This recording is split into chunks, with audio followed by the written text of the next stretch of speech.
Oh, that's not what I wanted. That's not what I wanted. That's what I wanted. Hi! Welcome to another episode of Pyre. That's what I wanted.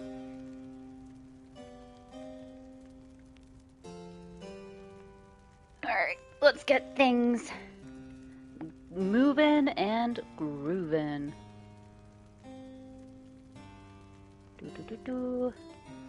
Put that to that. Put this up.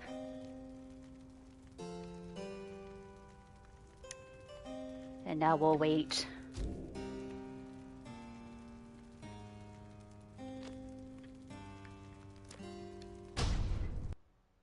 For Nightbot to do its thing.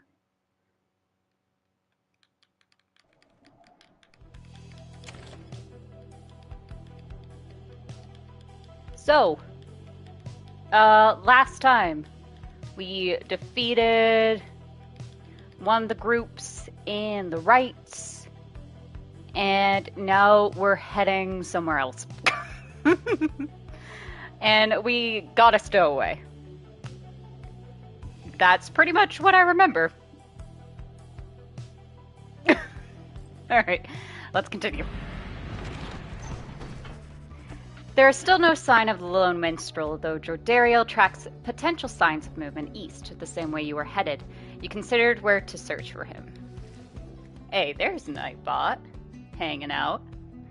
So we can go to Glue Hive. The northern route across the Ymir Valley passes the remains of the Hive Titan. Headwind thinks the missing minstrel could have taken the route opposite to the one you took. Or Fall Flat, the south route across the Ymir Valley, is riddled with barren rock and bone. Jordariel believes the missing minstrel must have taken the same route you took earlier. Sorry, Headwind, we're going with Jordariel.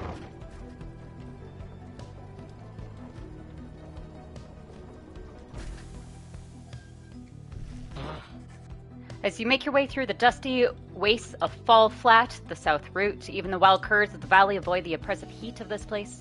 All there is to show for the missing minstrel is a deeper scowl on Jordariel's face. Blast, I felt certain that he would have taken our same route to the spring of Ymir. It's alright, Jody. He could have gone anywhere. Likely there was nothing to be found either way. We should keep moving. You pick up bits and pieces of the minstrel's significance to your fellow exiles. He was there when they first discovered the Black Wagon, and they speak little more of it for now. But they speak a little more of it for now. Man, how one word can change a sentence. Stop the wagon. What? How come? Because of her. They're coming. They're coming for us. We have to be ready. We have to. Does she mean what I think she means? I believe so. Your fellow exiles scramble to prepare the wagon for whatever is out there. Once you help them settle in, perhaps you can learn more of their source of concern. Uh-oh. Let's see. Nope. Okay, Faye's having a drink with Headwind. Jordariel's nearby. And Rookie's making racket. Excellent. Guess we're going to prepare for the night. Something is approaching, and you and your fellow exiles need to be ready for it. Interact to resolve. They are coming for us. They fear the scribes. They fear the scribes. I know they do. What's she talking about? What's going on? Howlers. Lots of them. Then what are we going to do? They fear the scribes. Faye, I think we get it. Calm yourself, Faye. We shall give them reason to fear us as well. We'll use the raiments and the books. Indeed. One of us can draw them out under the reader's watch. It shall be just like one of our rights. Headwind turns to you. It seems we need your help in this, my friend. We just need a volunteer to go with you. I will do it, reader. Please, you have to let me. And the scribes, they will protect me. I know they will. Jordariel exchanges looks with Headwind. Each of them nods at you as if to signal their approval. Faye intends to help fend off the Howlers.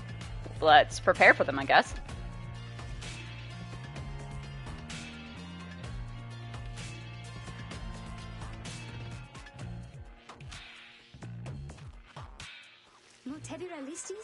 That howling sound, it means they're here. Oh, by the scribes, they're here.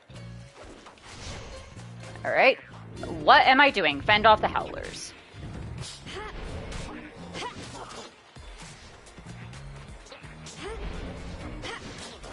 I don't really want to toggle aim assist, but thank you. Release from flashing to power cast. Oh, I didn't really do that. That's fine.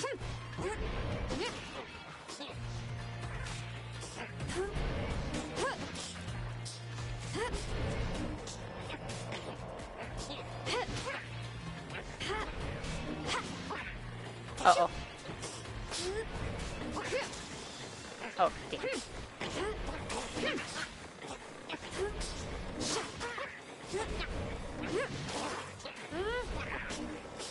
Oh, hey.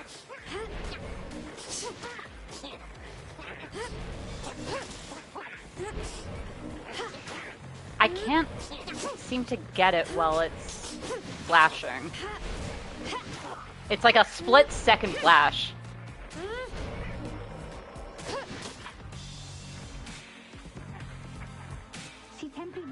More, I think. There's many more. Oh, here they come. Here they come. Uh-oh. Fuck. Where are they? Oh, hello. Get out of here. Hey. Hey. Get out of here.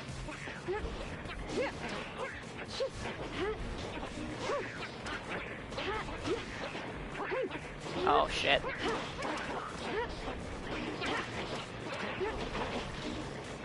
Not good. This isn't good.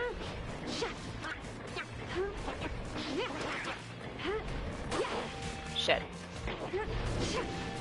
Banish howlers by casting. Okay.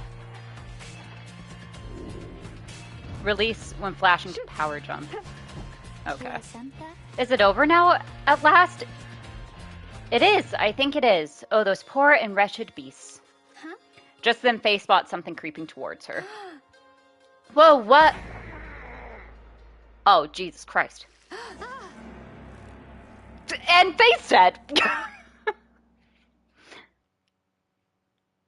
Well, it was nice knowing you, Faye. The howling subsides as your fellow exiles scramble out to check on Faye. You find her in one piece, along with an unfamiliar little face. Oh, a drive imp. Isn't he the best? Can we keep him? Oh, cute.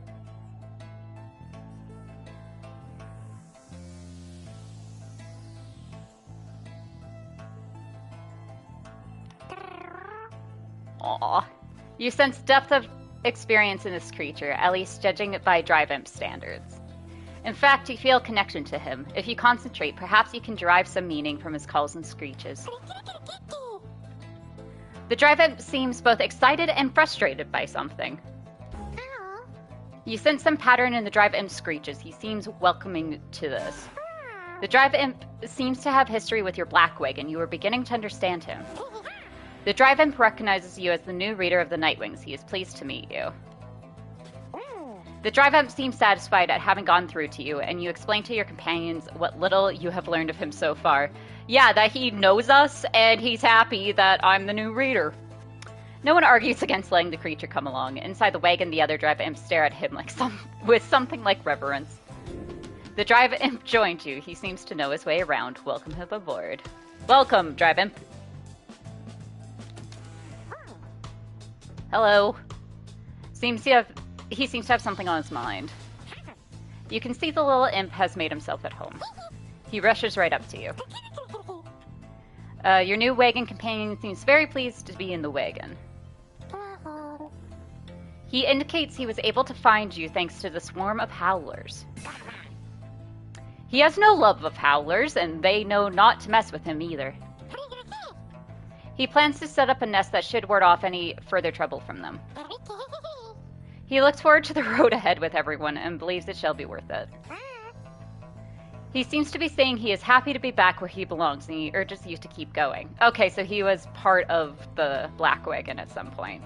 He bounds up towards his brethren, settled in the wagon's rafters. Cool. Okay. Sure. So Ruki's eating his share, Hedwyn's training with Faye, and Jordariel's trimming her horns, and Faye's training with Hedwyn. Cool. We'll continue on.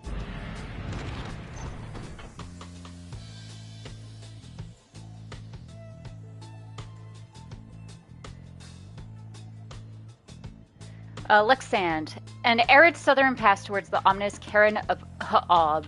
Your new imp friend seems insistent that you take this path bearing east. Oh, and that's the only path we can go. Excellent.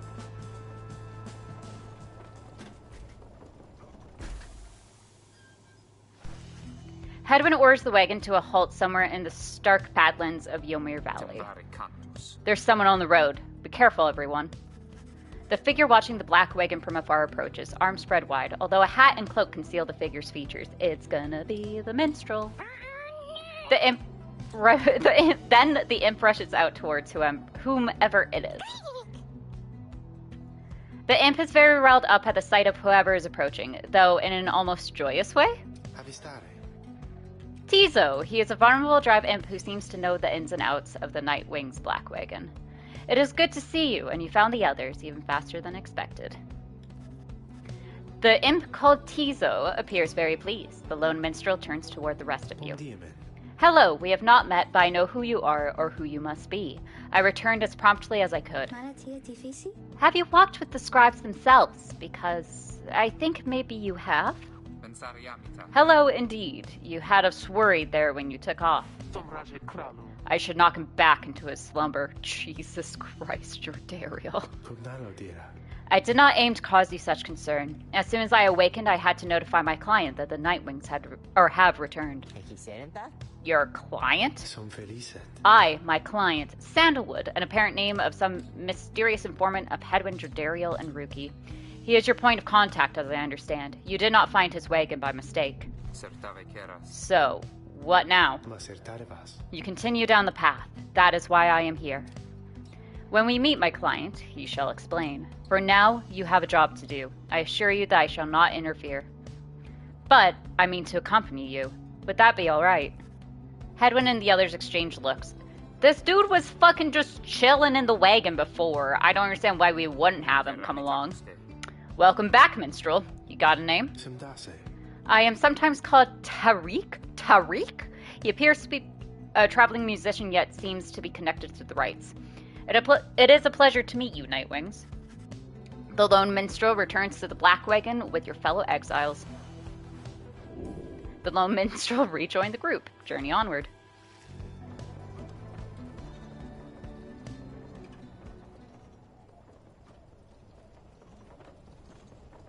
What a weird little guy. The Cairn of Ha'ab is a foreboding sight. It is here that the next rite is soon to commence. Reader, if you have a moment, once we are settled on these grounds, I wish to speak with you in the wagon at your leisure. Yeah, sure. Page revealed the rope collar. I want to go to the slug market first. Oh, hey, guys! Fancy running into you the side of the sand. So, what can I do you for? Ron? How'd you make it all this way ahead of us? Yeah, come on now, Mr. Greentail. Can't just give up all my business secrets, am I right? What I can do, though, seeing as you've been such a good customer and all, is provide for you a sample of a little something you might like.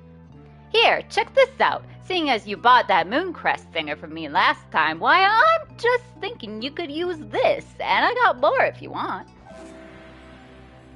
You received a pinch of stardust. It does seem useful. Raises the rank of certain talismans +1. Drag to a talisman to enhance its useful ones.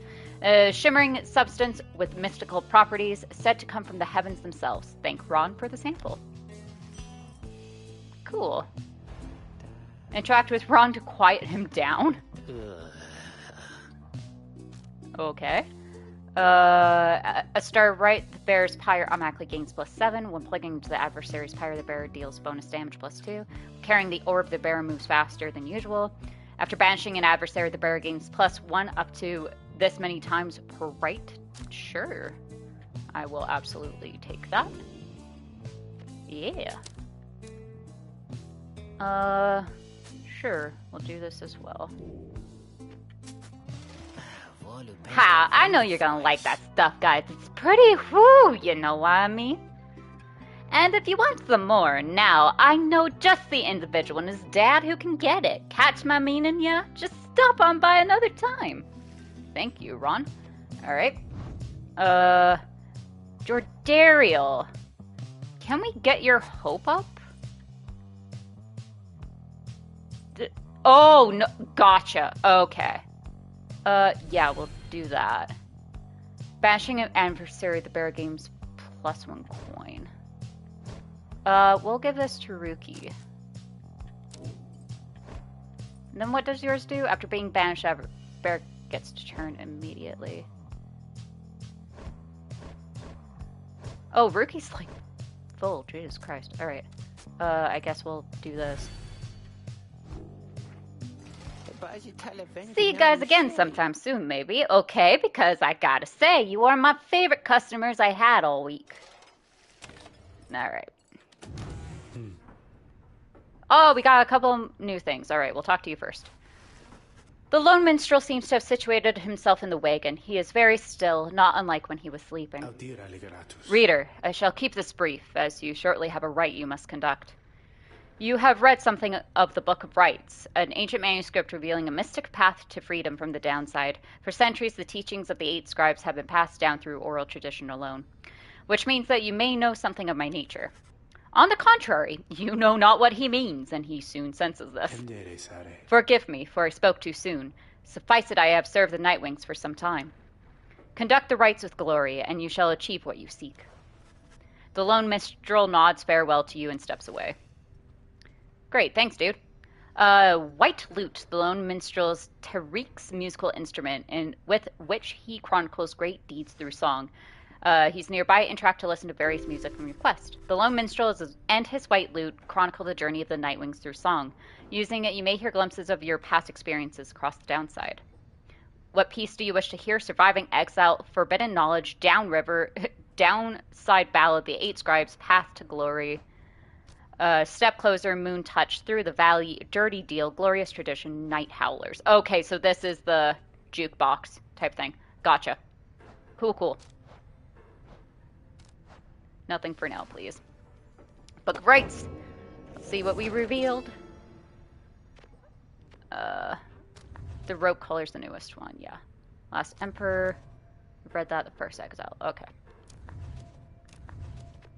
So the rope collar.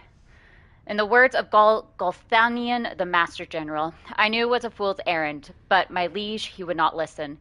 He instead insisted to pursue a certain treasure, a celestial orb, freshly fallen from the heavens in the reaches of the downside. He would be a living legend if only he could grasp it, whispered in his ear that Kael'mir rope collar, his elder and most trusted aide. Would that I slew that man myself. He was a simple and yet brilliant ruse, to draw the Emperor farther still from his responsibilities and towards his greed. Thus did the Emperor begin an expedition to the Forsaken Lands. He insisted that he go himself. Interesting. And we don't have anything in the forward? No, okay. Oh, there's a little drive imp. So watching for your adversaries is Jordariel, getting warmed up for tonight's headwind. I swear I can speak. Uncharacteristically quiet. It's Faye and waiting for nightfall's Rookie. And the minstrel's just doing something. Minstrel's just nearby. Oh, you can interact with the different things. You observe the mask and robes whose old engravings and embroidery suggest a formal purpose. Some of the garments are massive while others are so small they might fit a child. Huh. Cool. We're gonna annoy that imp. Okay. Let's commence the rite. You and your fellow exiles gather around the sacred site known as the Cairn of Ha'ab, anticipating the hour that the rites are to commence again. All is quiet for a time, and then, From out of nowhere charges in a gangly cur. He stops short and gives you a mighty sneer. Psst, that's Barker Ashpaws. Who the fuck is Barker Ashpaws? He is a troublemaking cur who thrills in the defeat of the triumvirates who stand against him. Real piece of work. Just don't make eye contact. Oi, well, would you look at this lot? Even got one of our own. Consorting with the two Lakers. You're a disgrace there, mate. You realize? Good to see you, Barker. You're looking well. Didn't know you knew about the rights. Oi, I know about a lot of things, my friend. For instance, I know you're going to be very, very sad after we wipe the floor with you here. Don't know whose back you scratch and turn yourself a spawn the high and mighty Nightwings there, but I am gonna make sure all of you regret it, because why not? Sounds good, sounds good. The cur Barker laughs away as his pack stumbles after him. You hear them howling and cackling as the stars above begin to glow. Oh, poor Rookie. Poor Rookie, no. My boy.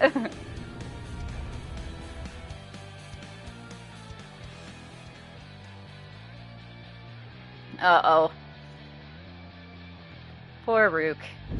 Welcome, dear reader, to the splendors of the accursed cairn of Ha'ub. You shall find the downside grows less pleasant from this point. But first, there's a tradition to uphold. There is. This time you stand against the dissidents. Even now they hunger to defeat you. Perhaps not simply to regain their freedom, but to deny you yours. Let's see if I remember how to play. As the stars shine down upon you, the pack of curs you stand against this night continue hooting and howling. Oi, come on, you lot. Let's boil some blood. Then Rookie pulls you aside. Look, chum, I don't know how to say this, but I can't go against these guys. Just trust me on this one, okay? You sense he means it. You make a mental note to ask about his history with Barker whenever time permits. It's all right, Rookie. We can take care of them. Begging your pardon, but if you need another to stand at your side this night, I have someone here whom I would recommend. Well, we already have 3 others. Don't be coy with us, minstrel. Don the robes if you intend to stand with us.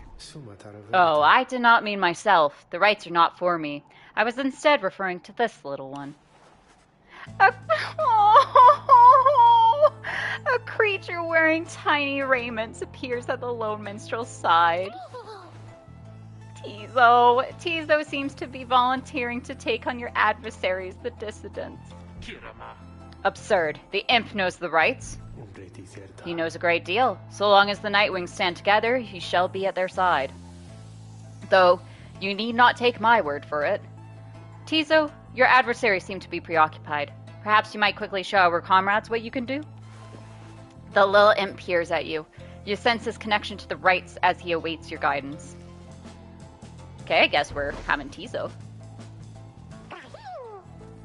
Oh, Tizo seems excited to demonstrate some of his favorite tricks. Reader, influencing Tizo may take some getting used to. He's inviting you to try.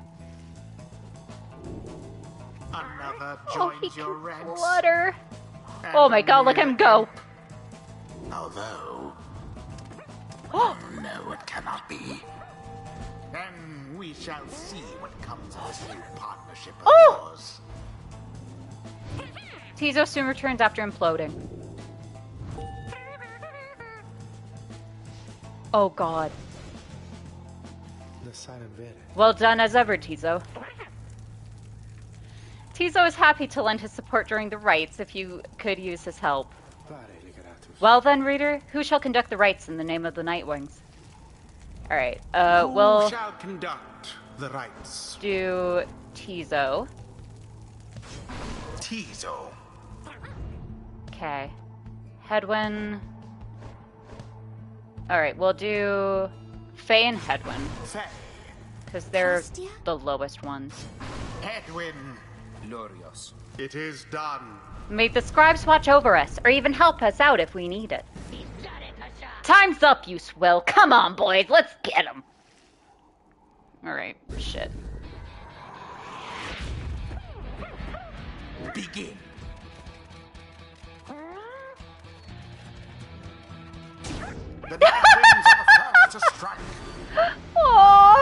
Tizo's so great.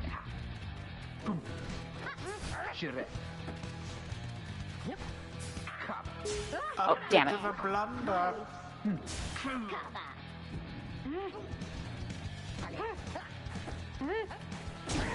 Damn. The orb quenches the flame. It's okay. We're even. The two triumvirates are neck and neck.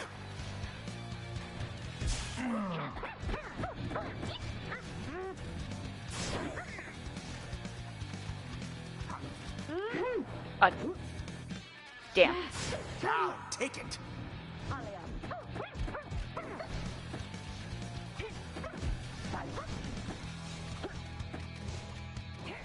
What's that one doing?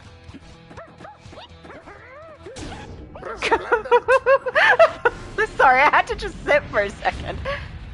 Do like, you believe you can prevail in this?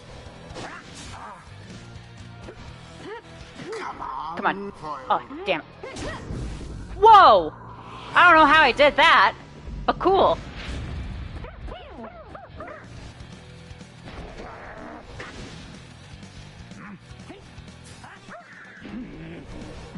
Get it. Cast from afar into Hell yeah. the Pyre's flame. Hell yeah.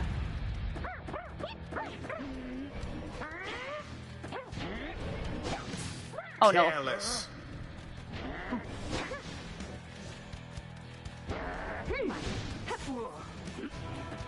Come on. Glory there we go. To the scribes. Alright, you lot, that does it. No more fussing around, right? My boys and me, we're proper angry now. Okay, Barker, calm the fuck down. What the fuck are y'all doing? Careful now. Your adversary Barker there seems rather fired up. Oh, damn it. All three Nightwings. Poof. Oh, come on. Nope. That Barker Ashpaw sure is rather quick. That's alright.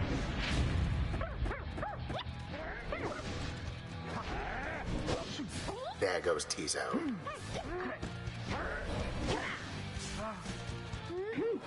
'Twas but a little splash. Still, four's better than nothing. The rite has nearly ended. Get out, Tizo.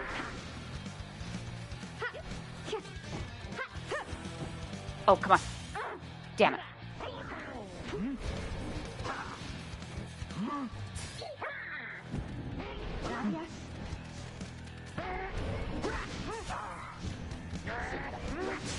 There goes the orb.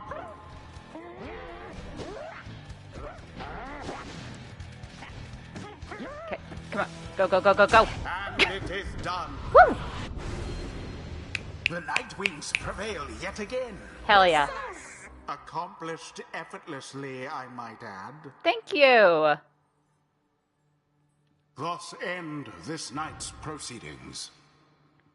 Aw, Tizo. Tizo is excited to have prevailed in his first fight with your group. Oh, wow. I thought, did we just win? Did we just beat them? Well, well, I'll be a heaping ball of dung, but I just can't believe you shoddy lot showed us the what for like that. My boys and I will have to take you just a tad more serious next time. Till then, you just be sure to tell old Rook Greentail that yours truly. He remembers everything you hear. Oh no. The rites do tend to teach something of trust. Woo!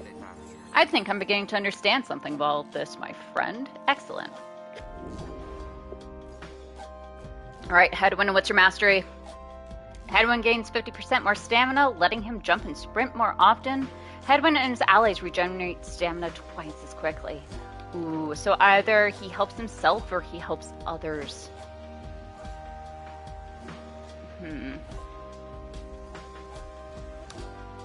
Let's go. The Master General reveals his stratagem. Something's awakened in the touched girl. The scribes. They whisper to me. They do from time to time. Okay, Faye. The brief charge up time before Faye jumps or sprints is virtually eliminated. Or the brief charge up before Faye can cast her aura is greatly reduced. We'll do heightened reflex. A devious trick from the rope collar. Enlightenment seldom avails itself to simple imps. Tizo feels solemn respect for the rites and all their myriad complexities. While fluttering or zipping, Tizo moves much faster. If banished, Tizo drops a moon sigil allies can instantly transport to from their pyre. Ooh.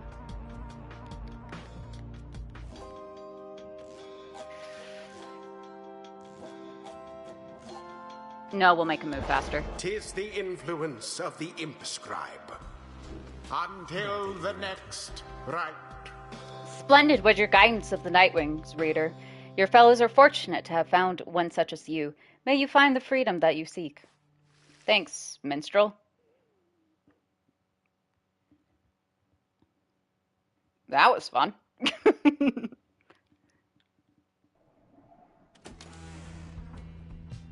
Oh!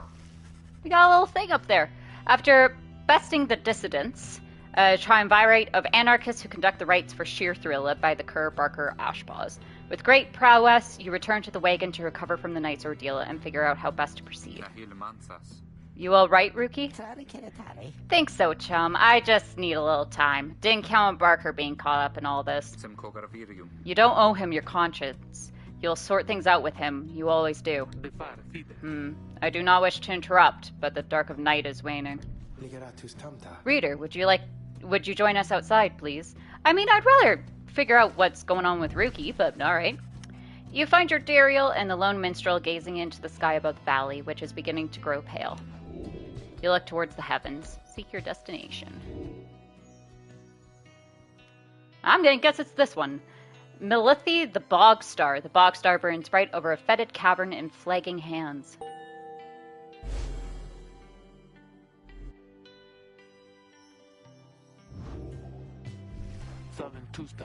Then, it is as I feared.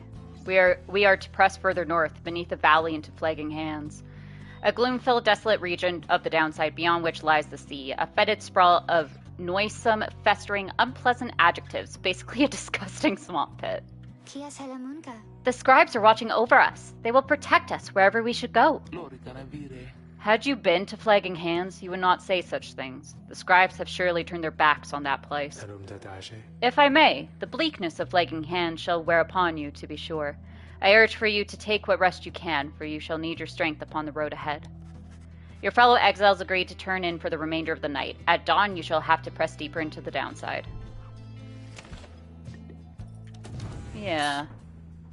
Give me a second, Rookie. Tizo's nest, various scraps and things laced together with bits of ribbon and fabric, topped off with a plush fish. Cute. Hey, Rookie. You can tell something is troubling Rookie, though he seems relieved to see you. Hey, chum, listen, I gotta level with you real quick. You remember Barker, don't you? Not exactly easy to forget, though, believe you me, I try. Well, he got me by the scruff.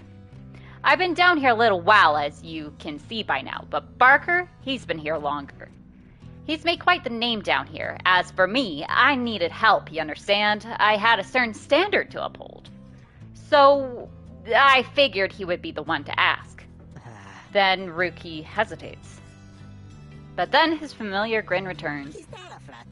So what if I owe him, though, right, chum? I got people back on the other side, and just between us, we're loaded. I mean rich. My little problem with Barker, soon it's gonna take care of itself, just as soon as my people send the money through. Oh, fucking Rookie. So, I'm telling you right here and now, don't you even worry about it, and I'm sure everything on that front is going to end up real tidy real soon. With that, he scampers off before you can respond. It seems Rookie owes a debt of some sort. What is on the line exactly, you are unsure. Alright, so I wonder if any of our things have changed. No. Although we do have Tizo now to read. The Little Watcher, he's a vulnerable drive imp who seems to know the ins and outs of the Nightwing's Black Wagon. Writes powers, implode, detonates his aura around him, banishing himself in the process. Flutter, flutters up to evade adversaries' auras, holds to flutter longer. Zip, quickly zips quickly forward, one skip at a time. I forgot he could implode. Race, imp, ravenous creatures indigenous to the downside, a scant few of which possess a higher intellect. Stand between the imp and its appetite if you wish to be eaten. Downside proverb. Past, drive imp. Oh, come on. Imps specially trained to operate the intricate machinery in the black wagons of the downside. They are born and raised in the downside to operate black wagons and keep other fauna well in check.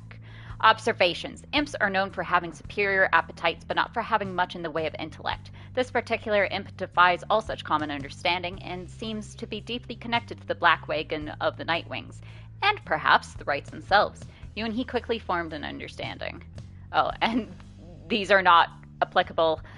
He appears to have been born in the downside, thus was not bound by Commonwealth law. As mercy guides our hand, we spare your lives, but rid ourselves of you from the sentencing company. He appears to be, in the downside when past tense not to be subject for discussion. Tizo was born in the downside, though perhaps longs to live someplace else. Some withstanding the downside for no longer. Okay, so cool. All right, right time. Or I guess continue journey time, not right time. Come dawn, you find Hedwyn and Jordariel assessing the current situation with the minstrel. Are you most certain? Aye, madame. I make no claim the journey shall be pleasant, but it is necessary. Hedwyn motions to you as they continue talking. Seems we'll have some work to do once we arrive in Flagging Hands. Let's get going, soon as you're ready. Sooner we get there, sooner we can leave. Alright, let's go. You have not been yet to this region. The downside, the lone minstrel knows a relatively safe route down into the Flagging Hands region.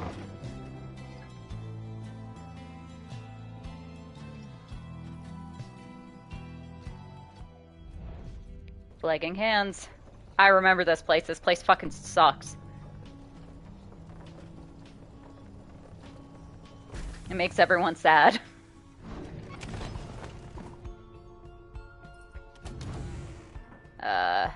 Let's see, what's everyone doing? Jordariel's nearby. Hedwyn's off on his own. Faye's staring at a book. Or at the book, not even a book, the book. Oh, it's a little plush drive-in? Oh, no! Oh, geez. Hi, sorry, I disturbed you from your slumber. Oh, God. Tizo's running the centrifuge. What's Ruki doing? Ruki's out for a stroll. What's the minstrel doing? Composing ballads. Okay. Cool. Just consider how to proceed. The Flagging Hands region proves as dismal as Jordariel indicated. The air is thick and foul. How far to the pit of Milithe? I'm gonna fuck up all these words.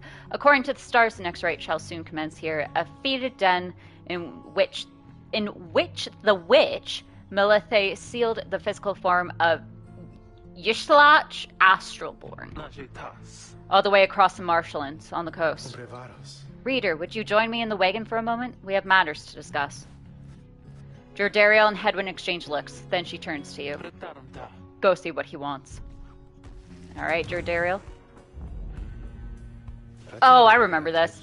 Thank you for your time, reader. I have something for you on behalf of my client. Before you is an artifact called the Beyonder Crystal, an ancient artifact connected to the rites. Should the reader manage, in your eyes, present the crystal only then. Message to the lone minstrel. You observe a shimmering crystal of some sort beside the Book of Rites. As you have surmised, the triumvirates you are to confront during the rite shall stop at nothing to prevail against you. They have prepared for this for quite some time. The Beyonder Crystal may help ensure that you are well prepared in turn. It is a resource now at your disposal, to be used at your discretion. Gaze upon it and you shall see what I mean. Henceforth, you may use the Beyonder Crystal. It is calling you. Let's take a closer look. Shimmering...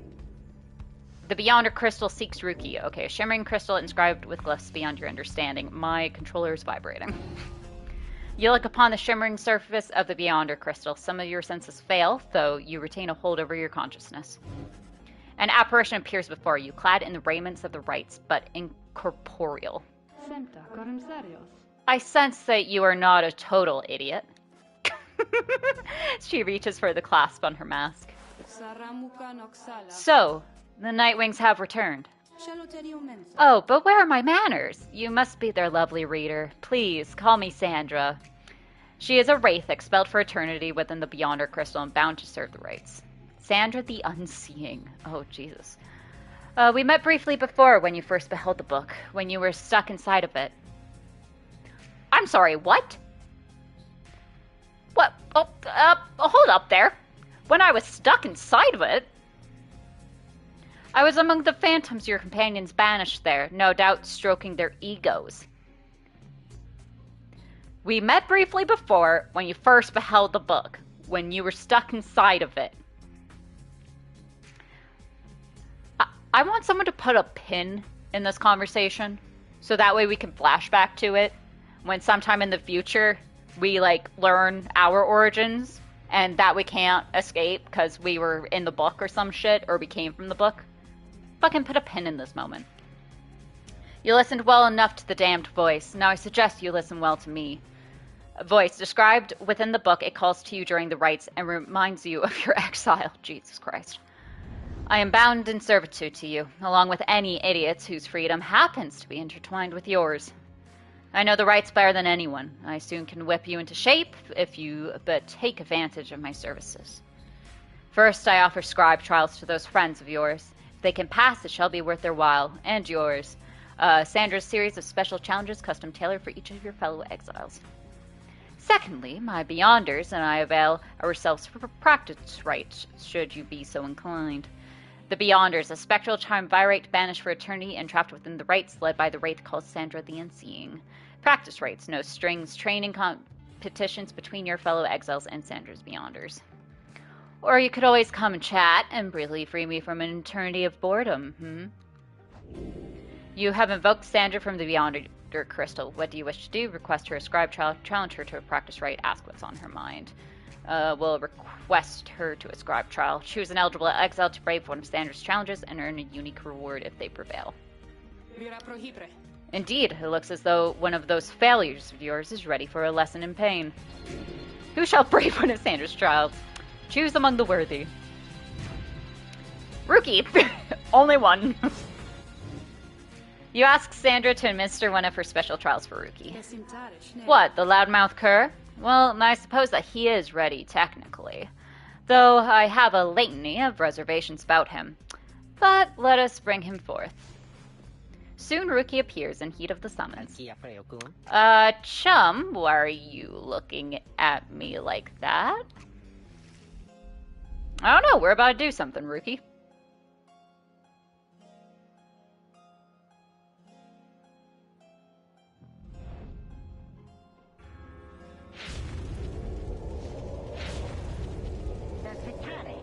Alright, what's the big deal, huh? This some kind of trick you're playing, chum? The apparition Sandra then appears and unfastens her mask. Shut your snout and listen well, cur. You answer to me here. Huh? What? Your mouth runs quicker than those stubby little paws. You have much to learn if you have any intent to prevail in the rites. Let us see how you fare without the benefit of your trusted comrades. Safe for your lovely reader. I guess it's you and me then, huh, chum? Wherever you are. Don't worry, I'm just kind of a god floating. That's a bunch of Jordarials.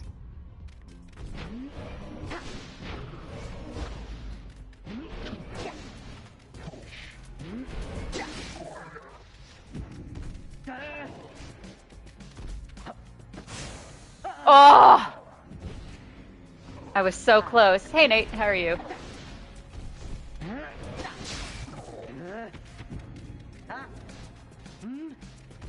Oh.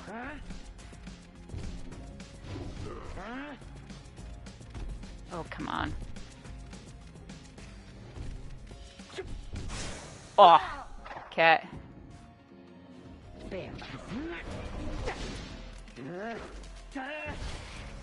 Oh, come on.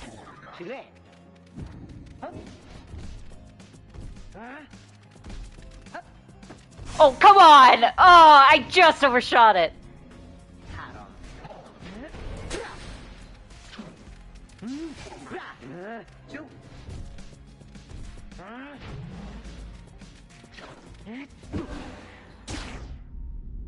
Hell yeah.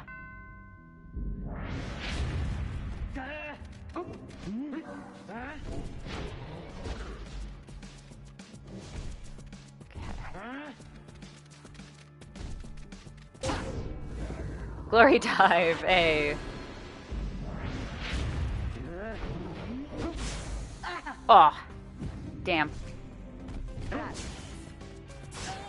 Whoa! What happened there?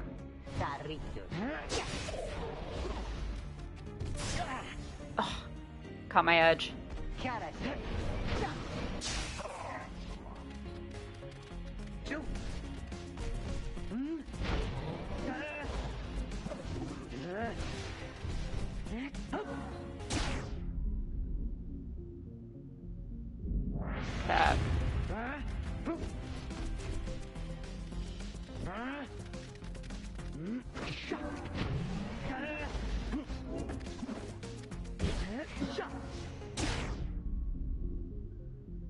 Okay, 3 left.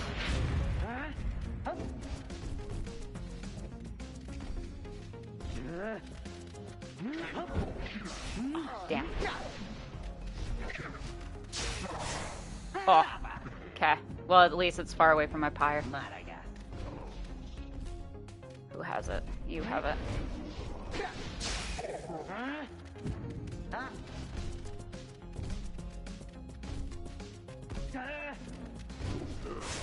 Oh, damn. Okay. Okay, it's still in their territory.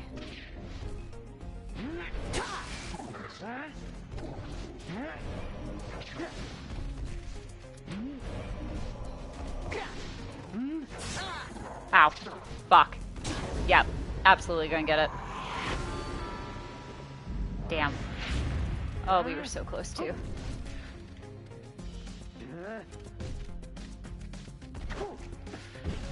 Oh, come on, rookie. Good job. Good job, bud. Overshot it, but we're fine. We got there in the end. That is how we do it, right, chum?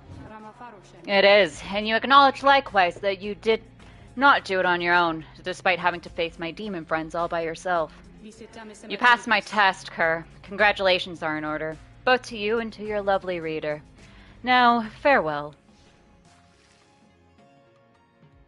Thanks, Sandra. So, let's see what Rookie gets.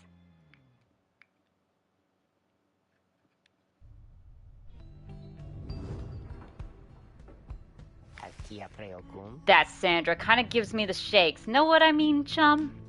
Hey, what's that you got? You've received Yomir's Fang for completing Rookie's trial. Rank 5 legendary. After Rookie casts his aura, it lingers longer than usual. Ooh, cool. Only usable by Rookie, gnashing his teeth and howling as with joy the brazen alpha chief threw himself at danger. We'll accept the reward. Let's go put that in Rookie's. Okay, Rookie. You no longer get this, but you get this. Okay, who doesn't have a thing? Tizo doesn't. You get one. Let's give this to Hedwyn. Alrighty. Let's continue. You find everyone is feeling rather miserable. You sense just being in flagging hands eats away at one spirit. Only the imp Tizo seems unaffected. Well, that makes sense. He was born down here. Most of your fellow exiles lost to -1 hope for the next right. Suffer alongside them. Great. A moment, reader. There are several courses we may take through flagging hands. If you choose to prolong your stay, it may be worth your while. However, your companion spirit shall likely suffer more. Shit. Alright, let's see. Cold Moat, the northern route through Flagging Hands crosses Mass Grave. Lone Minstrel says you can get a valuable item if you take a job here. This Plague Mont, the middle route through Flagging Hands cuts straight to the pit of Melithe. Hedwyn suggests you take this faster route, will reduce your companion's loss of hope. Fallowfield, the south route through Flagging Hands crosses diseased and wilted plants. The Lone Minstrel says they can prove a talisman if you take a job here. Let's do Fallowfield. So people are just gonna be really fucking sad. The south route through Flagging Hands is bleakness and decay. No one speaks, yet you sense despair encroaching on the minds of your companions. Only Tizo seems unaffected. Most of your fellows lost -1 hope. Later, you accompany the lone minstrel in pursuit of what you came to find. The bog dwellers of Flagging Hands are some of the only creatures that can stand it here, and even they just barely. This particular region is the agricultural heart of the area, but as you can see, there's little left to harvest. Perhaps, though, you can help them plant a stronger crop. The lone minstrel leads you to a sad little patch of mud. He leans down and speaks into the earth. Hail, O bog dweller. I brought to you a reader. Please tell them what you need. Some sort of creature shambles forth. Okay. With broken hands, it points to you a collection of foul seeds and simple garden tools. It is work familiar to you, and to your surprise, the soil is rich and fertile. Grains and other crops could grow. The planting job proves simple enough. It is almost a relief from all your travels. It is a modest effort on your part, yet the bog dweller seems elated, as much can be said of such a creature. It insists on paying you for your assistance. You received a dash of stardust. Excellent. It shimmers in the dim light. Let's journey onward. Cool, cool.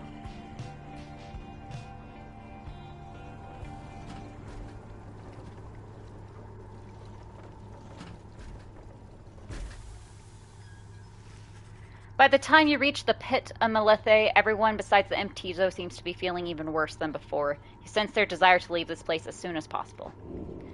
Great. Fucking -3. Prepare for the ride anyway. Alright, page revealed the Empire's collapse. Oh, hey, you guys. You know, this place. A lot of folks, but not a lot of customers, know what I mean. So have a look around. Cool. What you got? Grants the bearer 2 hope, grants the bearer 2 presence, raises the rank, carrying the ore bearers moves faster, plunge. Okay, we are definitely gonna need this. Yes, thank you. Okay, so 19, 6, 22, 18, 19. Okay. Okay, Jordariel can get enlightened more. Same with Ruki. Okay, so we'll probably do Tizo, Ruki, and Jordariel. Grants bearer +2 quickness. I'm gonna need to give you some hope, please. We'll raise that to rank of 9. Tizo has a thing. You can get more quick. Or not Tizo, Ruki has a thing. Okay. Thanks, guys. Good luck in the thing you're going to tonight. Thanks, Ron. Hi, Jordariel. She seems to have something on her mind. You sense Jordariel's stale gaze well before you turn to her. Reader, rummaging about the wagon once again. Tell me something, now that you are here. Look at me. Are you afraid of me? Jordariel? It is the exact opposite of afraid. You consider the question. You have never before met someone like her, but do know something of what happens to those who remain in the downside for many years. Jordariel wishes to know if you fear her. Admit she can be a bit intense. You are very much aware that she could snap you like a twig at any point, and you think that is a fear thing and not the hottest thing ever? Moving on. Deny feeling that way. From what you know of her thus far, you sense no need to feel afraid of her. Say nothing. Whatever she may be getting at, you think it's best not to indulge her at this time. No! Dude, are you fucking kidding? You're like the coolest. You tell her that although you do not yet know each other well, you do not fear her, and on the contrary, feel safer in her presence. Truly. In that case, I have much work left to do. You shall fear me yet. You survived this place. Now then, I shall go make my rounds. She walks away. You feel the floor of the wagon shake with her step. Jordariel gained +1 hope for the right! Hell yeah, baby, let's go. Move on. Time to read a book. Alright, the Empire's collapse. In the words of Gul Goliathan, the Master General, it was not long before the Empire began to crumble. With my liege gone, his own country quickly turned upon itself. I must admit that this collapse had started long before the Emperor's disappearance. His decision to give chase after a myth but hastened the inevitable. All the while the rope caller stood by, awaiting such a time as he could rule my liege's steed. He would be our people's savior. His first charge was to organize a search for the missing Solimur. Warriors, pathfinders, and scholars heard the call and prepared to seek him out. Okay, that's it. Cool. Alright, let's commence. As you make preparations for the coming rite, you wonder if the stars above will even be visible through the dense fog hanging over the pit of Melithe. Then... Hi, Tizo. Tizo seems to be very concerned about something in the vicinity. The little imp disappears in a hurry. Oh, is Tizo all right? He was so frightened. He was not frightened. He was issuing a warning. Silence. Everyone, take cover. Drodario makes quick note of several hiding places among the nearby crags and rotted husks. You wait. Something about the place dampens your senses. All you feel is a creeping dread. Jesus Christ. Then from the shadows, a writhing shape slides forward, its hulking form draped in raiments. The shape stops. Slowly, its head turns from one of you to the next, each in turn. Wise of ye to hide yourselves from us, little Nightwings. Ye trespass on the resting place of the astral born. We shall see ye when the stars muster the courage to illuminate this place. The creature vanishes into the dark. After a time, your companions reconvene. That was a bog crone. Serpentine creatures native to the Commonwealth's southern bogs, widely feared. Though formerly part of the Commonwealth, the bog crones tend to keep to themselves. Indeed, that was Witch Udmilde of the Withdrawn. She is an ancient witch with an unhealthy obsession for Yishlach, the astral-born monstrosity. A triumvirate of bog dwellers compelled by sinister forces rather than by freedom, led by the crone witch Udmilde. I'm also going to pronounce all of these names so wrong multiple times. Tizo makes it clear he has no love for Udmilde. Although the rites dictate... What was that? That was a bog witch. Oh, you mean Tizo? He's an imp. He's a little drive imp. Although the rites dictate she cannot harm you bodily, with her best not to take unnecessary chances. One more time, please. Oh, there was a bog witch. Yeah, a bog witch. And then Tizo there is a drive imp. We shall take what chances we can get in all of this. Everyone, it's time. And now we are to commence a rite.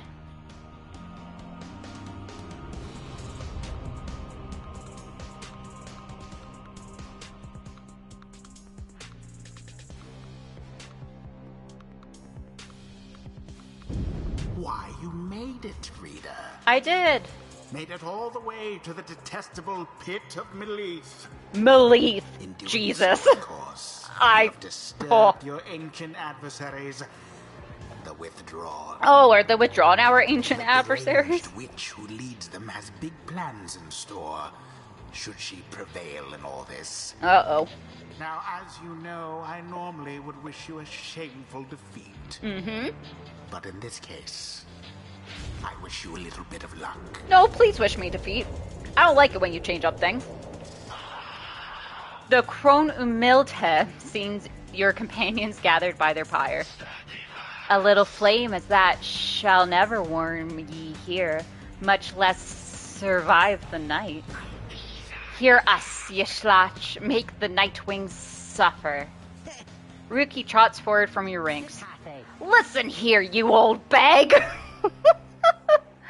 You don't scare any of us one bit, you and your buddy Yishlach. Now, we doing this or what? The question hangs in the air for longer than is comfortable. It does seem to have drawn Umilde's attention, however. Ruki begins to squirm a bit. Then, Umilde moves her slender fingers to her mask. What a lovely-looking lady. Foolish! Yishlach shall grow. Yishlach shall grow. Yishlach shall grow. He shall consume ye, ere your little flame has died. That we shall ensure. Umilde I'm going to pronounce her name different every single time, slides off towards her followers. Ruki remains motionless for a time. Whoops. All right. Who shall stand together here this night? Shall be... Who shall it be? It shall be Jordariel. It shall be Ruki, right? Yeah. It'll be Ruki.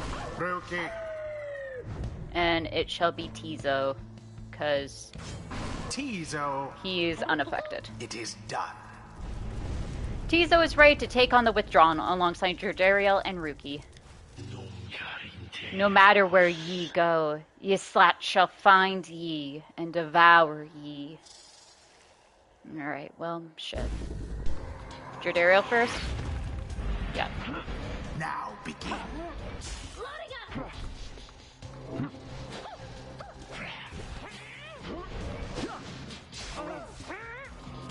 Oh! Damn. Oh, shit. Very bad. Very bad, very bad, very bad, very bad. Your Pyre is the first to falter. Yikes. This is not gonna go good.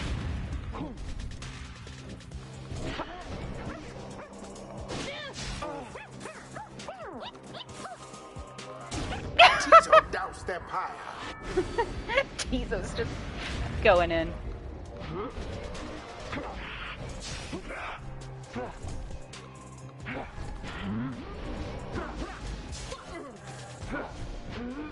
Go, Ruki.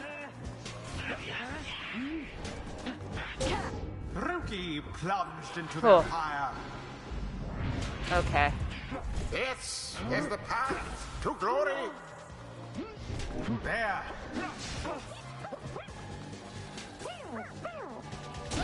Ah, yes.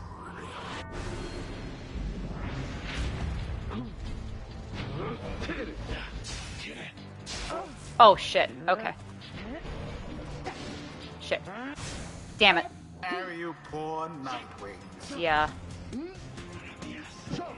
Damn. Did that one throw it in? It did. We're still fine, though.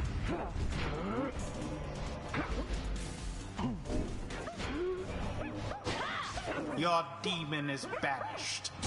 Beauteous. We're good. The lifeblood of Yslat, it flows within this layer and beneath this world. His lifeblood, it shall engulf ye in such blackness and despair. Okay. The fuck?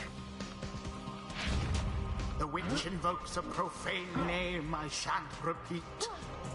Best beware her foul sorceries.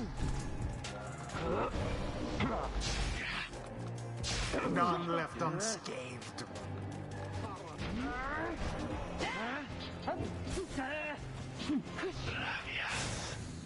Aw, damn. Okay, come on, Jordariel.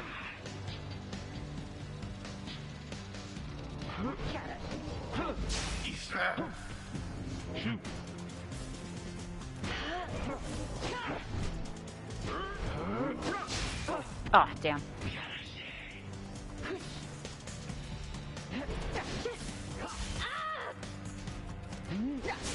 Another banishment. Go, Ruki. Absolution. Okay, 15.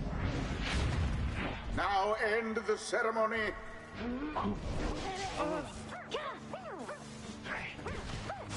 Oh, fuck. Wherever did the Tizo! Nightwings go? Tizo, no! Come on, come on. Ah, oh, fuck. Yeah. Cunning trick. It's okay. We got this still. We got this.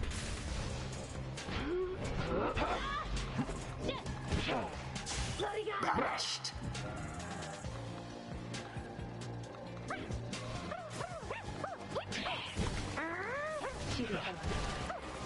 And it is done. Beautiful.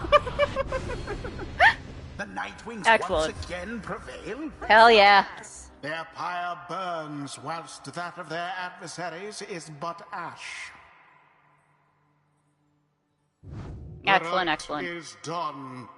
It would seem our adversaries failed to unnerve us. See? Those bog dwellers, they're just a bunch of hissy talk. All right, Tizo, what do you have to say? Tizo praises everyone's courage against Umildhe and the Withdrawn. We have failed thee, and deed shall be repaid in blood. As for ye fools, ye shall be consumed, and everything around ye, from the soil to the stars, ye shall see. All right, Boundless are the teachings of the scribes. 'Twould seem the exiled Jodariel has a knack for these affairs. Focus, training, prowess. The path towards survival on the blood border.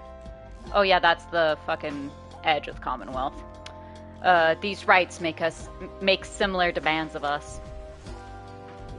Alright, let's see. When landing from a jump, Jodariel briefly stuns nearby adversaries, making them drop the orb. For 7 seconds after saluting her adversaries, Jodariel deals an additional 10 to the adversary's pyre. After banishing an adversary, Jodariel instantly recovers stamina. Let's do this one. 'Twould appear that rookies not too old to learn new tricks. Faster, stronger, and a little better looking too? I mean, is there anything I can't handle? Alright, Rookie can do second jump. Rookie casts his aura 50% farther. Or when Rookie banishes adversaries by casting his aura, the blast can banish nearby. Ooh, yes.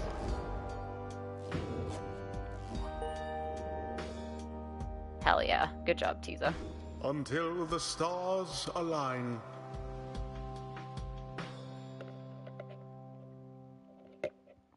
Woo! People are getting stronger. Having defeated the Withdrawn in a pitched battle, you and the others have some moments to recover from the ordeal in the relative safety of the Black Wagon. So, when can we get out of here? What, Greentail? Had enough of... I'm gonna take that from the top. What, Greentail? Had enough of Umildhe's hospitality for the time? Oh, Jody. Yeah, thanks. I'm good. The Raider and the Stars will point the way as ever. It's just... So far, we've kept on going north. If that's the case again this time. The Sea of Solace spreads north and west from here, for untold leagues. I could not tell you when last a vessel dared to sail those waters. Sea of Solace. An impossible oceanic expanse pockmarked by crude little islets. Attempts to sail across the drowned seas do not usually turn out so well. Excellent. Tizo asserts himself during the conversation. What is the matter, little one? Tizo is trying to get you to come look at something outside the wagon. Reader, please go see what he wants. You excuse yourself and follow the imp into the dark of night. You find Faye and the lone minstrel already gazing up at the stars. Can you not read the stars yourself, then, Mr. Minstrel? I fear it is not so simple as matters of can or cannot when it comes to me, Faye. We shall see what the reader has to say, for this is their charge. And here they are, in fact. Thank you for fetching them, Tizo. Tizo is happy to have obliged the lone minstrel. Reader, it shall seem that the skies have cleared to some extent. Please, look upon the stars and see where they compel us to go next. You look towards the heavens. Seek now your destination. Alright, where are we going? We're going here. Oars, the Azure Star. The Azure Star burns bright over the ruins of a lost frigate in the Sea of Solace. Oh, this is the worm one! I remember this one. We encounter some worm people. If my memory's correct. The right's beckoning you still further north, toward the middle of the Sea of Solace. That's not good. You're joking, right, chum? Does the reader seem the joking type to you, Greentail? We do not argue with the stars. You talk like we can just go right out into the water. Pardon my interruption, though perhaps we can. Say what? My client, Sandalwood. He has a way of anticipating such eventualities. West of here lies a place called Big Bertrude's. A small bog dweller outpost at the edge of the sea. All sorts of contraband used to come through here, some of it fatal if touched or inhaled. We're fucking trusting this person. The proprietor is an old companion of his. She may be able to assist us. Hedwyn's smile returns. That sounds like our best shot right now. Let's pack it up and move as soon as possible. Oh, we got someone wanting to talk, though. Oh, hi, minstrel. What's up? Greetings, reader. It is good that you are here, for there is something that I wish to tell you privately. Do you have a moment? I shall not keep you long, though I know your time is precious. The lone minstrel wishes to tell you something of the rites. Hear him out maybe later. The lone minstrel seems a wellspring of information considering your quest. Your concerns right now do not include a need to hear accounts of ancient history. Now let's hear him out. You bid him to continue and make clear your interest in whatever he has to say. Very well, and thank you for your time. And I should further note, matters that pertain directly to the rites I must reveal to you alone, for thus I am obliged. In any case, when you confronted the withdrawn, the witch Umilta, you might recall she intended to invoke a certain name. Islach, which is not how she pronounced it, but I can't remember how she did. The Astralborn. I hesitate to say it even now. You would be forgiven if you took the ravings of Umilta for mere nonsense. However, her words, as it turns out, ring with a certain truth. Before the union of the 8 scribes, when first they found themselves here in the downside, this land was even less hospitable, if that can be believed. It was ruled over by the greater Titans, colossal monsters that once roamed the downside. The scribes together slew them one by one, and through this forged their bonds. The one called Islach was the eldest and most fearsome of the lot. Just the same, the scribes managed to defeat it. They later used Islach's own hide and ichor to bind the Book of Rites. Disturbing. However, Islach did not truly die, for by some accounts, it seems to be incapable of death. The creature's regenerating, even now, though very, very slowly. And we just fucking have it here? Bruh. Its vow is to devour this land, and everything in it. Only then can it return unto whatever plane that banished it to ours. So in a way, it is an exile, just like you. If, however, should the creature be reborn, it shall be many ages hence. Thus the ravings of Umilta are more or less inconsequential for the while. Yet the history of Islach is inexorably linked to the rites, and therefore must be known. I trust your research of the book shall lead you to discover more in time. I hope all of this is of some reassurance. And now I leave you to your more immediate concerns. I shall go check to see how everyone is faring at this time.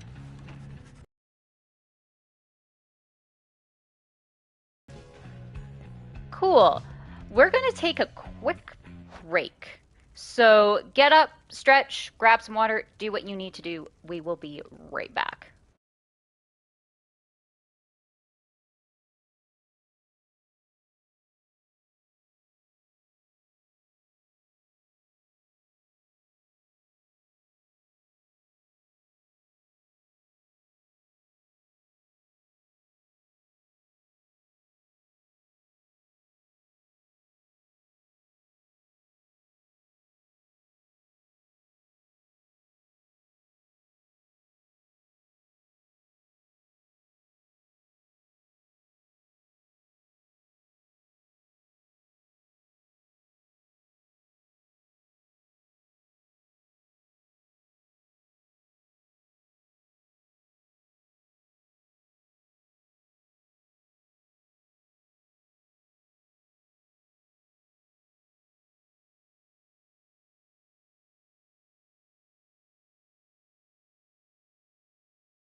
And we're back.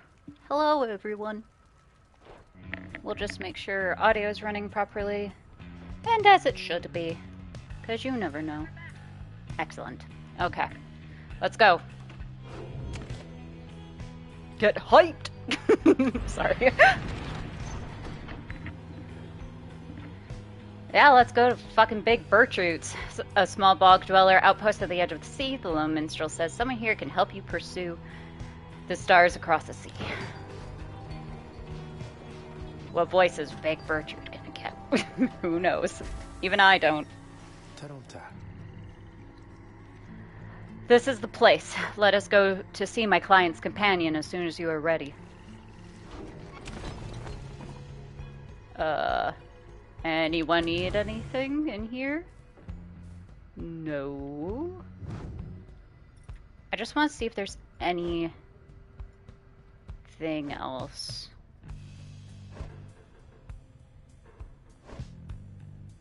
No. Okay. Seek Big Bertrude. Big Bertrude is a sickly gathering of bog dwellers who stay within shadows, yet you can feel their eyes surveying everything. The lone minstrel steps forward. Sandalwood sent us.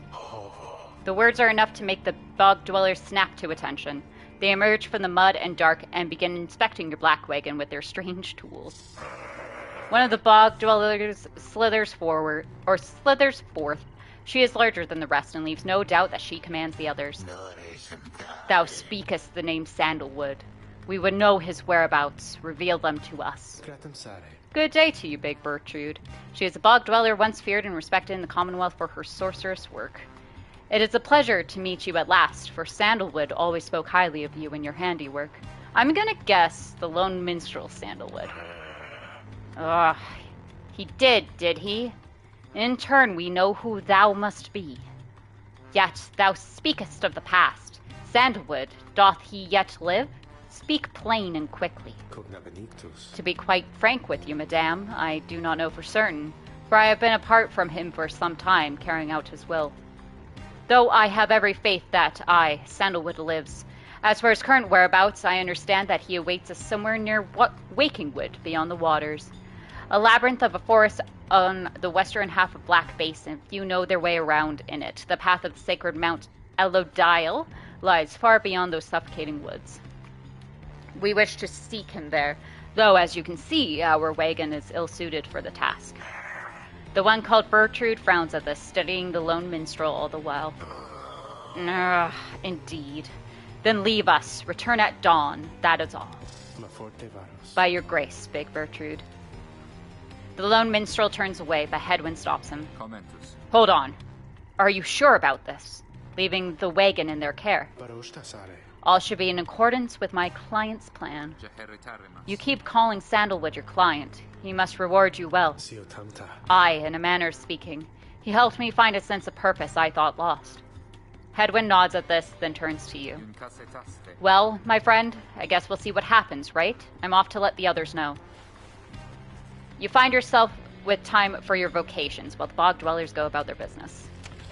Okay, so we can either search for valuable goods, we can hone our skills, or we can teach. Let's forage for resources. Flayed vines, you sense something Falcon Ron values here, or you sense a mystical artifact. Let's look at the acid baths. Well, chum, had enough scrounging for one day? Usually there isn't much, but if you never look, you never get, and believe you me, it adds up. Ooh. We got a malted flask. All those in the bearer's triumvirate recover stamina faster than 2%. Oh, hell yeah. Excellent. Oh, that's all we could do. Okay, continue journey. The lone minstrel finds you early the next day. Reader, it is ready. Please come have a look. The others are already there. The lone minstrel beckons you to come see the wagon. Let's go inside. Whoa! Hell yeah!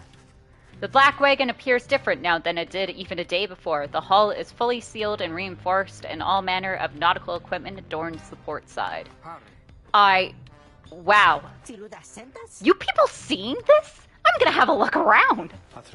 The wagon should be fit for sea voyage. Let us depart at your earliest convenience. What about Big Bertrude? She then appears as if on cue. Tell that Sandalwood he owes us twice over. If I may, Big Bertrude, you could tell him yourself if you wish to accompany us in our voyage north. Our group would welcome someone of your vast experience. Dare thee make flirtations upon us? No, Enough. But should ye see that Sandalwood, tell him also to come and visit us again. Now be gone from here and tell no one that we were paid in favors. She slithers off without another word. Soon the lone minstrel breaks the silence. We are fortunate that she assisted us, but we should go, just as she said. I know the navigational controls and shall explain. This is so exciting! I don't know how to swim! Oh, poor Faye. Tizo seems to share Faye's enthusiasm for heading out to sea. I am beginning to feel ill already. Your black wagon became seaworthy. The Sea of Solace awaits. Let's set sail. I mean, I want to look in the wagon, but alright, we can fucking go to Worm Gulf. You have not yet been to this region of the downside. Before she left, Big Bertrude shared knowledge of a current that should draw you out to sea.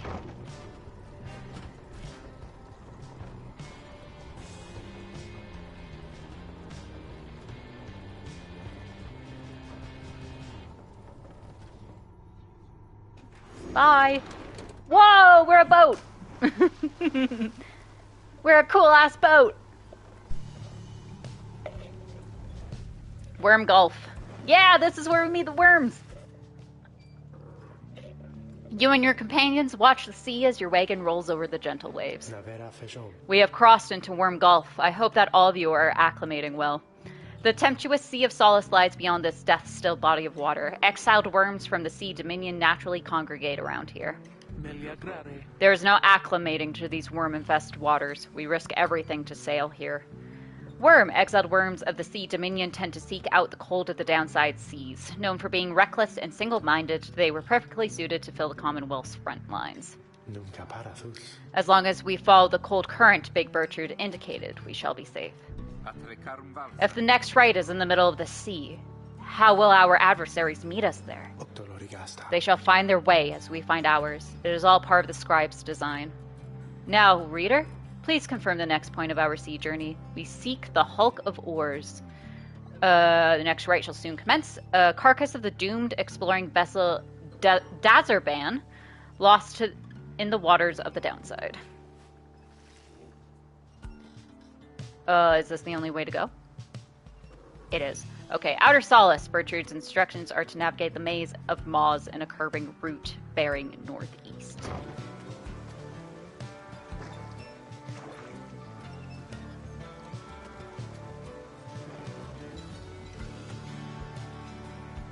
I really like the music for Pyre. It's so good.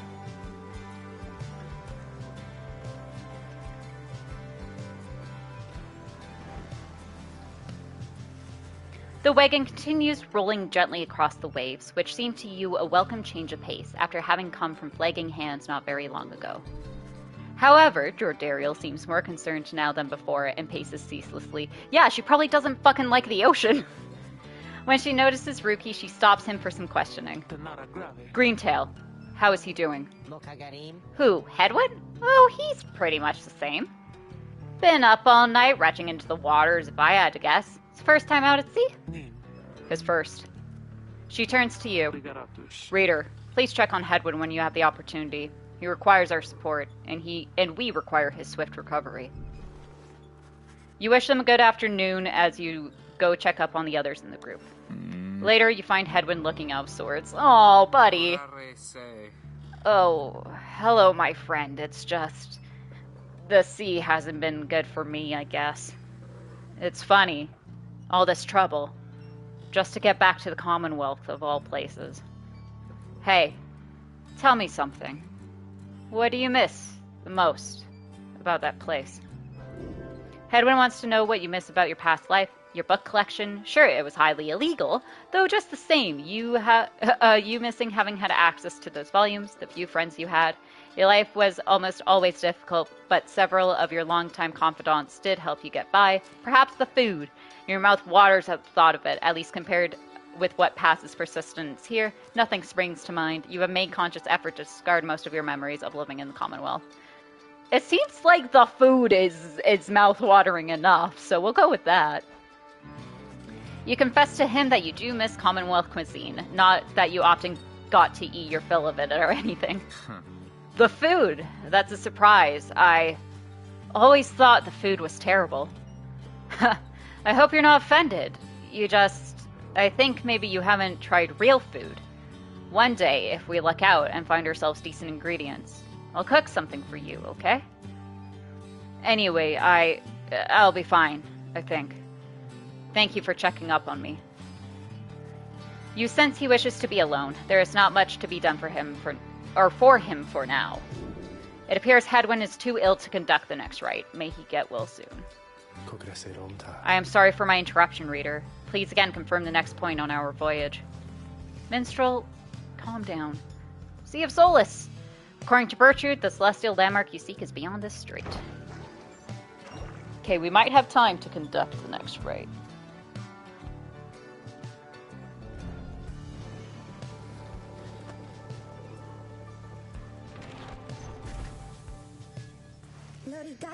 By the scribes! The sea! I didn't know it was so beautiful! Having escaped the waters of Worm Gulf, you can now see what must be the hulk of oars far on the horizon. Not everyone has taken well to the sea voyage, however. Oh, Hedwyn. Oh, Tizo! Tizo is wondering if Hedwyn is feeling better. He requires further rest, Tizo. All we can do is to wish him a swift recovery. Reader, from this point, our voyage must diverge from Bertrude's instructions. Please, consult with your companions about which course to take. Alright. We can either go under King Pass. The north current towards the hulk of oars runs as quick as under King Oars himself. Faye believes that the 8 scribes shall bless you here, or Fathomless Trench. The south current towards the hulk of oars teems with fish and other sea life. Tizo wants to fish for something tasty. Yeah, we'll go with Tizo, considering Hedwyn's like, if you get ingredients, I'll make you something nice. We'll do that. Fathomless Trench it is.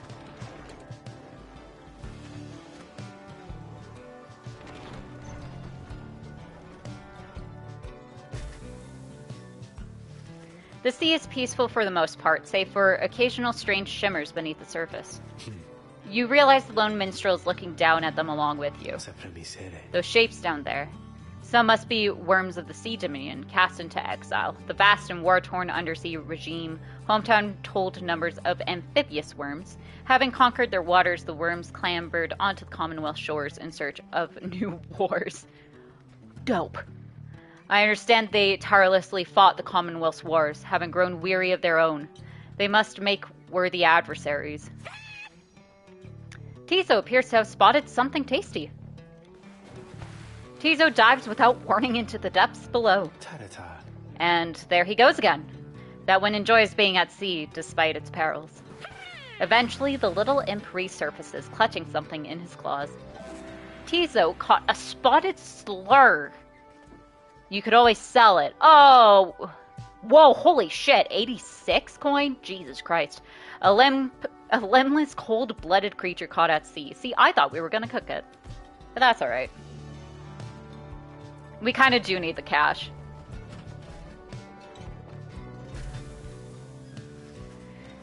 At last, you arrive at the hulk of oars after journeying across the sea. It seems the next rite is to commence here soon, though there is no sign of your next adversaries yet.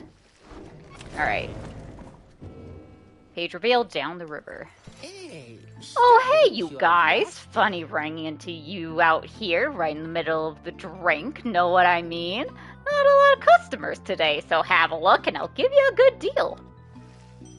Alright, let's see. When aura casting raises the bear's maximum rank, raises the rank. Okay.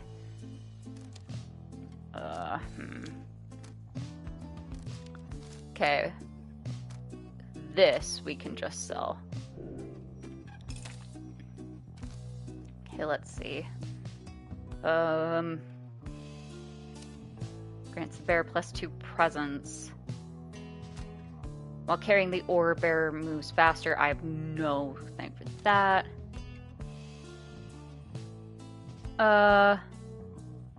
Sure. Let's just grab that.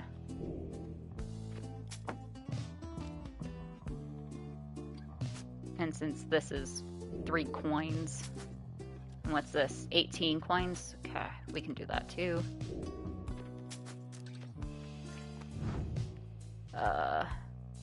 Who doesn't have a thing? Everyone has a thing? Okay. Yeah, having your hope up is nice, Rodariel. I wish we could have more than one thing. Let's upgrade this. After being banished, the bearer has a chance to return immediately. Cover stamina faster. She's pretty quick, so we'll put that in here. Then this will go +6. Yeah. Cool. Appreciate you doing business, and you guys be sure to tell your friends, okay? Alright, let's see who's here. Oh, Jordariel, hello. Reader, a moment of your time. You ask what is on her mind. Hedwyn. He is beginning to recover from his illness. However, its sudden onset serves as a reminder, I believe. I have known Hedwyn since he was a child. Even now, I hesitate to say that he has grown. Nevertheless, there are such things that even I would never say to him directly. For instance, I struggle with his confidence at times. Whether he leads us to our freedom or our doom, I am ambivalent. Speak not a word of this to him, of course, in case that is unclear. I shall tell him in my own way if and when the time requires. In any case, when times remind me of his mortal weaknesses, I end up having to consider what should happen should we become separated permanently. She trails off a while. What I mean to say is, you should know that I am fully pledged now to this quest of ours, whether Hedwyn is the one to lead us to its end or not. I have my reasons. One of them is him. I expect the same holds true for you. That is all I wish to say. Take care, reader. She nods and brushes past you toward the door. Okay, then. Silver Cudgelhead, a limbless, cold-blooded creature rescued from the sea, is fully grown and has led a rich life, a keepsake from Worm Gulf. Oh, this is just a table. Okay, cool. A nautical bell among the black wagon's seafaring equipment. Hedwyn uses it to signal when food is ready. Keepsake from Big Bertrude's. Oh, you just keep on ringing the bell, chum. Keep at it. Rookie seems to be taking issue with your frivolous use of the nautical bell. After all, there is no sign of nautical emergency nor a prepared meal. Oh, I know it's not mealtime. It's fine. I'm starting to really enjoy the constant ringing sound, though, now that it doesn't mean anything to me or anyone anymore. Besides ringing that bell, it's probably some pretty good exercise, right? And it's good training for my ears, too. You know we curs have ultra-sensitive hearing, don't you? Well, not anymore, I don't. Anyway, thanks. I mean that. Oh, he storms off. Rookie shall never forgive you for abusing the nautical bell. Then so be it. Rookie appears, laughing heartily. He was only joking. Probably. Let's see. Alright, Hedwyn's tossing and turning. Jordariel's nearby. Faye's flipping through the book. Rookie's making sure the coast is clear. Tizo is hopping around outside. And the minstrel's preparing for the night. Let's see what the book has for us. Down the river. In the words of Golgothan, the Master General, the Emperor Solymer knew naught of this, of course. His expedition yielded not the treasure he desired, but brought him closer to his country than he had ever been before. As he traveled down the river Sklorain in pursuit of greed, he found himself instead an inkling of shame. He saw the sunken faces of his people, heard their words for him. In time, he could not ignore it, and it proved more than he could bear. The river finally claimed him, his belongings, and his retinue. Once the people heard, I understand they cried with joy. Perhaps he ought have perished, but the mercy shown to him, I think, is what transformed him. Oh, well then. Sad. Okay. Let's commence the rite, and then that shall be it for today. Having landed at the hulk of oars, you and your fellow exiles now anticipate the hour that the rites are to commence again. What do you think, Tizo? Don't I look just like Mr. Hedwin? Oh. Tizo is worried that Hedwin is still feeling unwell. Wait, I think... What's that? A serpentine creature emerges from the water, followed by several others of its kind. You recognize it as a worm of the sea dominion. What they all are doing here, you see plain by the ritual raiments. The nearest one somehow loosens its mask. Fuck, I remember this, Bucker. Good sirs and good ladies. So it is you that he thus summons to glorious competition against this knight and his brigade. Well then, let us do battle now without delay. More than our freedom is at stake here, but our very honor, and this knight fully intends to reclaim his. Oh, and lest this knight forget, he is called Sir Gilman. He is a once proud knight of the Sea Dominion on a self-made quest to regain his honor. He salutes you all on behalf of the Pyre Hearts until the contest. A triumvirate of worm knights who perceive the rites as great battles to be won. He splashes out of view just as the stars above begin to shimmer with strange light. Fuck, I forgot how fucking annoying that guy is. Jesus Christ. Fuck me. Oh yeah, you will notice during the series how my voice is just gonna get lower and lower. Relentless, aren't we, reader? Mm-hmm. Even the vastness of the sea was not enough to thwart your coming here unto the hulk of Orus. You would be wise not to underestimate your adversaries here, despite their pitiable look. Oh, jeez. I am, of course, referring to the Pyre Hearts. These rites are but another war to them, and that makes you their mortal enemy. I expect your battle to be glorious. Okay, so it's a diagonal shot.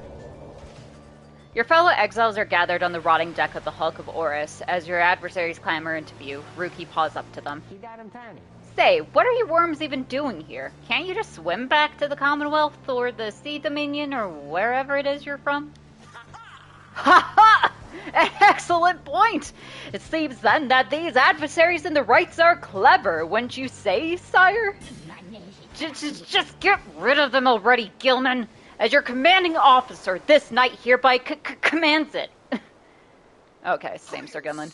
Hark! This knight wishes to introduce his noble commander. No worm knight in history has withstood as many frontline battles. Doff your helm, sire, as is our custom.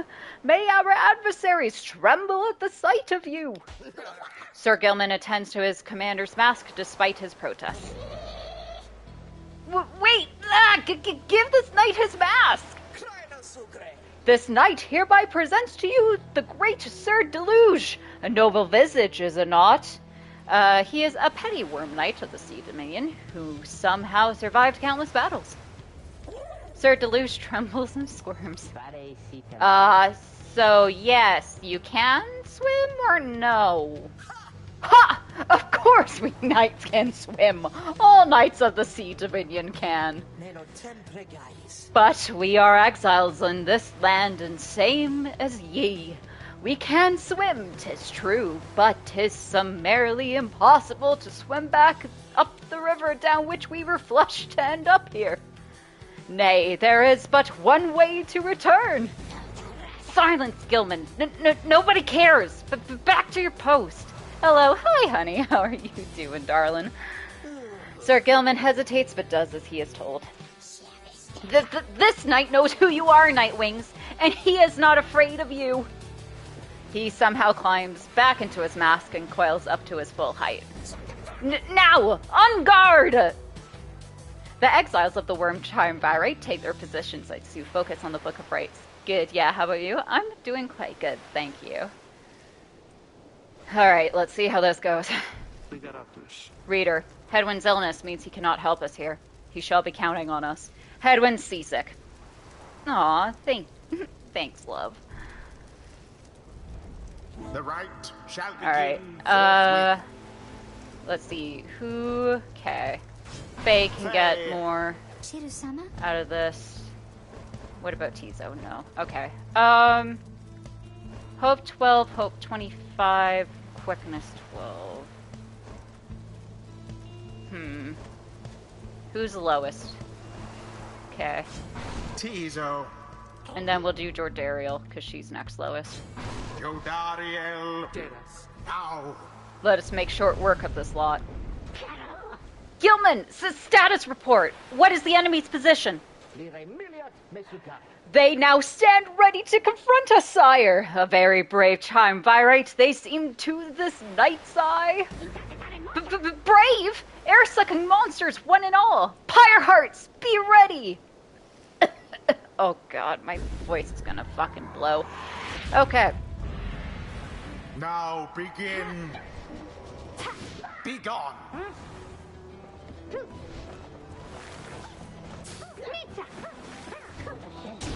Make one British? I cannot make one British.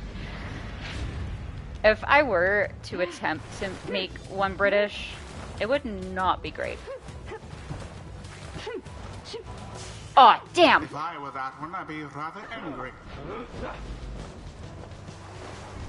Fuck. hello, Fish Posh. Cheerio. Yeah. Both triumvirates are equally as close. What the fuck? Okay, we gotta fucking go. The Nightwings seem to be falling behind. Oof!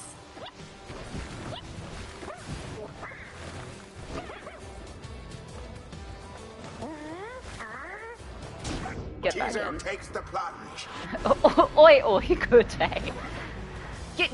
Gilman, your form is sloppy. Fight them as though your miserable life is on the line.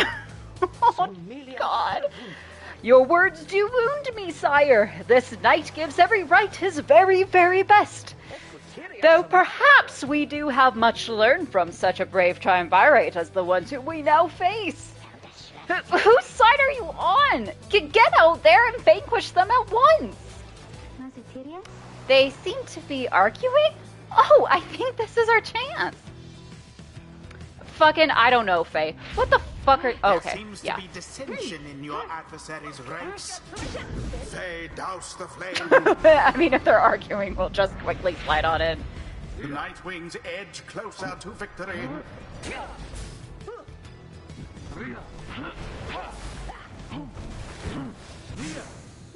Babe, I need the lock too. Hello? Oh shit. Well, that wasn't good. Somehow did it. Completely unrelated. Well, then go read it.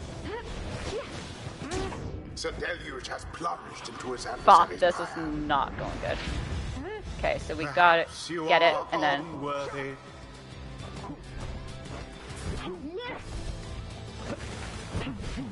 Oh, come on. Now Hell yeah. that is how I wanna the watch seal you. of the flame. Aww. Well, we're wrapping up soon, No babe, more so than a lick of you'll have flame time. remains.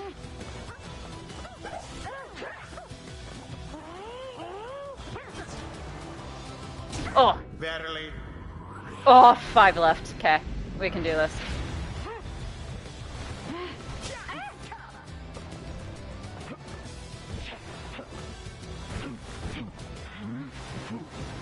Oh. we go. Boom. And it is done. Oh. The Night Wings prevail. That was... The scribes themselves surely have taken note. I was not sure we were going to make it through that one. The rite is complete. The sea was making me a little queasy, honestly. But we still won. We won. Tizo is very pleased to have prevailed against the Worm Knights of the Pyre Hearts. I expected more from the Worm Knights of the Sea Dominion. I fucking hate when this guy talks. Love her. Jardariel, so good. Or Faye. Both are very lovely. Let me tell you, I fucking hate this guy talking, because I have to talk like him. And it fucking, whatever little voice I have, completely fucking gets wrecked because of this guy. Anyways, this night commends you, noble Nightwings. Gloriously fought indeed, and this knight shall wistfully remember this defeat until the end of his days. Silence, Gilman. This is all your fault, and now cavorting with our enemies? How dare you? This knight was but attempting honorary compliments, sire. It is not in accordance with the right to praise one's adversaries on a worthy outcome. Worthy? This knight will show you worthy, you miserable little minnow. You are a failure, Gilman. Now get from this... Sorry. Get now from this knight's sight. I fucking hate that. In the hearts of all these exiles? Hey, Faye gets upgraded, I think. Nope, Faye doesn't. Never mind. Tizo? No. Okay. No one gets upgraded today. Until or if this right. Right. Okay, we'll go until the next, like, break time. And then that'll be it. Because my voice is killing me. After prevailing over the Pyre Hearts with aplomb, you at last return to the wagon with your companions. There is little discussion of the Pyre Hearts, who seem to have already swam off towards wherever next the stars directed them. Instead, your fellow exile's attention turns towards your companion who was absent for the raid. Yeah, how's Hedwyn doing? How is Hedwyn? The lone minstrel makes a sound, but no words for him as yet. Something is troubling him. I urged him to remain bedridden. And he simply would not listen. I am very sorry, but is he making food? Wait, what? Everyone stares at the lone minstrel in stunned silence. The lone minstrel breathes a heavy sigh. But then... Hey, what's with the long faces, everyone? Minstrel, I should wring that neck of yours. As I was attempting to explain, Hedwyn is already up and about, despite my having strongly recommended further rest. Those that are unaccustomed to sea voyage and take ill, they are very likely to experience further symptoms if they do not remain bedridden or at least sedentary. Hedwyn is running a considerable risk of having to spend another night in great discomfort. What are you, a doctor? Nay. Although I traveled once with one, extensively. Look, I appreciate your caution and concern, Tariq. Oh yeah, that's his fucking name. His name's Tariq. But I'm pretty well accustomed to discomfort here, and I had to see how things turned out tonight. I haven't had to stay out of a rite like that before. So, you're back among the living then, Hedwyn. I was just seasick. Nevertheless, your full recovery requires rest. I think we could all use some rest after tonight. Anyway, thank you, everyone, for your concern, and I'm sorry that I worried you or caused you further burden. He turns to you. My friend, what do you say we figure out where to go next? I'm beginning to miss being on solid ground. You follow him outside where the night sky awaits. Hey, I want to thank you for conducting the rite back there without me being there. I could rest easy knowing you and the others would get through it. Anyway, I'll leave you to your reading. Can't begin to imagine where we'll be off to next. We're well past anywhere in the downside I've ever been. Even Jody hasn't gone this far. He bids you a good evening as you turn your attention back to the sky. The stars shine down upon you. Seek again your destination. Where are we going? We're going to Triesta, the Silver Star. The Silver Star... I am so sorry. The Silver Star burns bright over the fissured lands of Black Basin. Hopefully I can speak together. Speak together? Speak well enough tomorrow. Still further north then. Not simply north. This shall prove difficult. What's the problem? Our destination is beyond the deathless tempest. That doesn't sound good. A tempest raging in the Sea of Solace seemingly for all eternity. The storm that arose after the death of the sea titan, unfathomed plurns, never has entirely subsided. A vessel such as ours has little hope of traversing it intact. Can't we go around it? Given our confrontation with the Pyre hearts, our chances back in worm-held waters would be even worse. Come on, people! It'll be just another day in the downside. Go get yourself some sleep while we still can. Bet you'll feel better in the morning. Your optimism is infectious. Isn't it? You all concur that rest is in order, for the sea journey has been taxing to everyone. Come daybreak, you shall have to find a way to sail past the deathless tempest. Alright, we'll see what people want. And, it's our boy, Tizo. Tizo, he seems to have something on his mind. Tizo has been in a rather cheerful mood since being out at sea, and seems pleased to see you. Tizo is grateful for having had the opportunity to catch a fish for old time's sake. Tizo is asking if you want to know why he loves fishing so much. You sense his inquiry is rhetorical in nature, so you anticipate his response. Tizo loves catching fish because he hates them and everything they stand for. Imagine you hate fish so much that you hate everything they stand for. Fucking brilliant. Way to go, Tizo. He has devoted his life to the eradication of their kind ever since they killed his family. Okay, maybe laughing was a bad idea. He seems on the verge of Jesus Christ. He seems on the verge of tears, though as far as you are aware, imps cannot cry. Then he leers at you, eyes wide, expecting a response. It seems he told you a joke. Tizo! How to respond to Tizo's attempt at humor? Laugh heartily. Tizo seems like he could use encouragement, assuming what he said was in fact a jest. Smile and nod. It was a noble effort, though perhaps you do not yet fully grasp the nuance of imp humor. Ignore it. Now is not the time for Tizo to be making jokes. You are on a very serious quest. Listen, we'll laugh heartily. You muster your best belly laugh following Tizo's joke. He stares at you sidelong for a moment. Tizo admits the real reason he loves catching fish is because Falcon Ron pays a lot of soul for them. He snickers back at you and bounces off. Hey, he gained a hope for the next right. Excellent. Woo! So, this is where we're gonna say goodbye for today.